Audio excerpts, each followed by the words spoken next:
Assalamualaikum warahmatullahi wabarakatuh. Perkenalkan, nama aku Zulfa Hazimah, biasa dipanggil Zulfa, dari S1 MBTI 2018.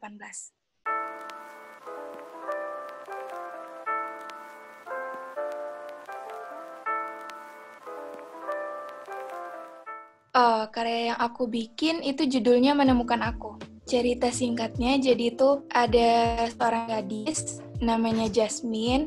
Jasmine ini penampilannya biasa aja, sederhana. Karena dia gak sesuai sama standar kecantikan itu, jadi dia kayak ngerasa dia dapat pressure dari lingkungannya. Dikucilin teman, gak punya teman, disindir-sindir, gaulannya sempit, terus itu malah nimbulin dia jadi nggak percaya diri, pendiam, kelihatan kayak antisosial. Dia ngerubah dirinya bukan karena diri sendiri, tapi karena pingin dipuji orang lain, dapat teman, pingin disukai banyak orang. Singkat cerita, dia nemuin sebenarnya dia itu mau ngapain, dia mau dikenal seperti apa, mau dikenang seperti apa, dan menurut dia itu tahu tentang diri kita sendiri dan mencintai diri kita sendiri itu lebih penting daripada memenuhi penilaian orang lain. Pernah nggak sih ngalamin sesuai yang kayak si cerita ini? Ngalamin yang persis kayak gitu sebenarnya enggak, tapi pasti pernah lah ngerasain dibeda-bedain secara nonverbal. Gimana menurut kamu tentang body shaming yang dilakukan sama society sekarang itu? Kita nggak bisa menafikan ya kalau misalnya fisik itu selalu yang paling pertama di scan sama orang-orang. Tapi setelah aku pikir-pikir, kayaknya terlalu kekanak-kanakan kalau kita cuman mentingin fisik. Mungkin ada beberapa hal yang fisik itu menjadi nomor satu, misalnya jadi model. Tapi menurut yang lebih penting dari itu kayak attitude, terus percaya diri. Sebenarnya mau gimana pun bentuk tubuh kita, bentuk hidung kita, bentuk bibir kita, bentuk wajah kita, kalau kita percaya diri, orang gak bakalan punya celah untuk melakukan body shaming itu. Tubuh kita ini sesuatu yang gak bisa kita kontrol. Udah ciptaan Tuhan. Daripada sibuk memikirkan hal-hal yang gak bisa kita rubah, mending kita memikirkan hal yang bisa kita rubah. Cara berpikir kita, cara kita bersikap. Jadi menurut aku ya kurang baik kalau kita nge-body shamingin orang, ngenilai orang cuma dari fisik. Itu menurut kamu gimana caranya kita bisa menemuin versi terbaik dari diri kita? Kalau dari cerita aku dan dari aku pribadi, coba untuk ngobrol sama diri sendiri sih. Coba tanya, deep talk mungkin apa yang kita mau, apa yang kita suka, apa yang kita nggak suka.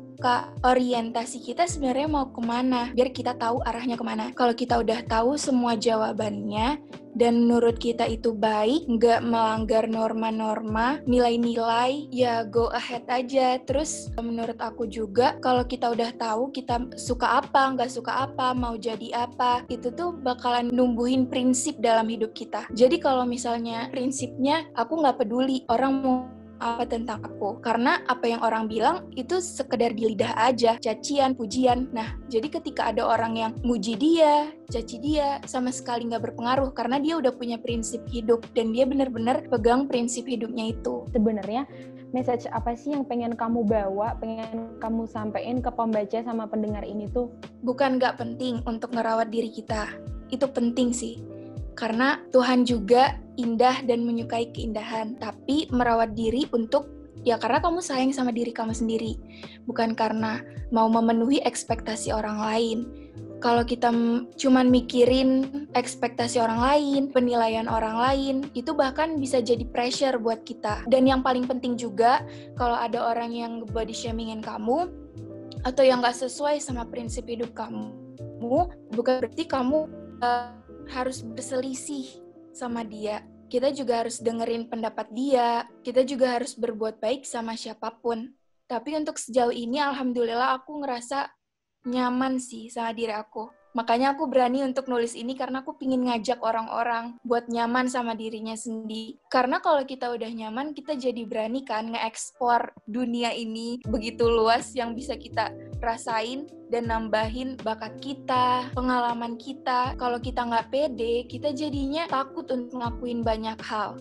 Itu motivasi yang pengen mulai nulis kayak kamu? Kalau mau nulis, tipsnya ya dari aku, tulis diary sih, atau tulis jurnal sehari-hari dulu, dimulai dari sehari-hari dulu, pakai bahasa sederhana dulu, nggak apa-apa. Nah, jadi nulis itu ya pakai hati, itu bakalan ngelahirin karya yang orang lain bahkan bisa merubah hidup orang lain. Buat teman-teman, jangan lupa baca cerpen-cerpen yang ada di Diary Arga. Siapa tahu cerpen ini bisa merubah hidup kamu, waktu kosong kamu lebih bermanfaat, dan ngebuat kamu jadi terpacu lagi untuk mulai nulis atau mulai baca lebih banyak. Jadi jangan lupa